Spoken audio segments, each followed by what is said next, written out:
өнөө цагт тийм үү хүүхдээ тойголж байна гэдэг нөгөө хүчтэй савн хэрэглээд хүчтэй угаалга хэрэглээд тэгснээсээ болоод арьсны орчин тийм үү хит ариуснаас болоод мөг гараад цочроод тэгээд баахан сандарлаа шүү. Өө баларсан болсон биш үү. Энэ нэр сайн гоё үнэртэй сайн савн үнэтэй савн гэдэг ингээ хавлаар хими бацигтай байгаа л та. Тэгээд тэрнээс үнэтэй савн энэ төрдөө биш ээ. Тийм үү.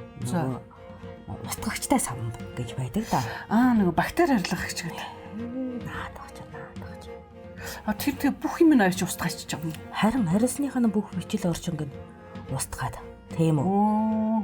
Хит ариутгаснаас болоод үлд гараад. Өөрөөр хэлбэл мөөг ургаад. Хүүхдүүд мань тэр хүүхдийг бүрэн тийм угааж ариутгахад түүнийг бити ашиглаарэ. Ялангуяа нэмэг суг хүзүү цагаар нь үлд гарах аюултай юм байна шүү. Хайрлж ин энержийн халдваргүй болгоно гэд харин хичээд болсон асуудал бий.